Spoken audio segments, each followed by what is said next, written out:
প্রমাণ করতে বলছে, কোনটা প্রমাণ করতে বলছে জানো?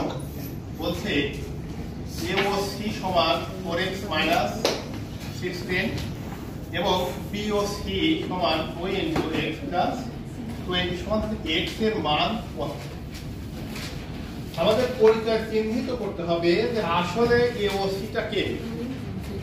আমাদের চিহ্নিত করতে হবে এটা কে, আমাদের চিহ্নিত করতে হবে আসলে এরা কারা। এটা তারাই যারা এই যে বিপত্তির কোণগুলো হয়েছে।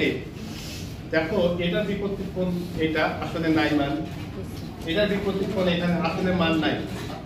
যেহেতু বিপত্তির কোণের মানগুলো নাই, তোমাদের বিপত্তির ফর্মুলা আমাদের ফলো করা হবে না।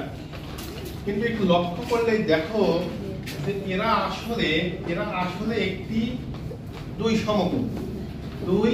সমকোণ বা 180 ডিগ্রি, তাই না? এই দুটাকে যোগ করলে কি হবে? 180 ডিগ্রি হবে। আমি তখন বলতে পারবো যে এটা তো গড় নাম্বার, লিখবো এ ও সি সমান 4x - 16 এবং বি ও সি সমান 2 × x + 20। এখন আমরা যেটা জানি যে এক সমকোণ সমান দুই সমকোণ, এটা সবাই জানে। তুমি এখানে কথাটা লিখতে পারবা যে আমরা জানি, ও মনোযোগ দিতে হবে, আমরা জানি। আমরা কিভাবে জানবো যে এ ও বি সমান সমান কত? 180। কোণ এ ও বি সমান 180 কোণ উল্লেখ করলাম। এখন এর ভিতরে দেখো দুইটা কোণ, এ একটা কোণ, আমি কিভাবে লিখবো? বা কোণ এ ও সি প্লাস কোণ বি ও সি সমান 180। এবার দেখো তো এটার অবশ্যই মান কিন্তু আমার আছে। তাহলে এটার মান আমি বলে দিতে পারবো যে 4x - 16 প্লাস এইটার মান কিন্তু আমার আছে। এটা মান অবশ্যই আছে, সেটা এটা হবে, এটার মান হবে 2 × x + 20। এদিকে তো কত? 180 ডিগ্রি দেওয়ার দরকার নেই।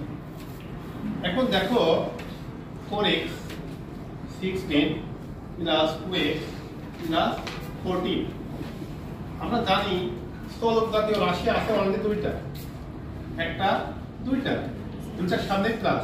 তাহলে আমার রেজাল্ট আসবে 6x। আমার স্থলক জাতীয় আছে হচ্ছে দুইটা এবং সহগ জাতীয় আছে হচ্ছে দুইটা। প্লাসে মাইনাসে মাইনাস, তাহলে কত হবে?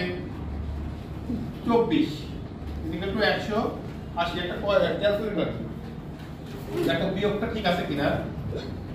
বা 6x এদিকে একটু 180 প্লাস 24, আমি বিপরীতকরণ করলাম।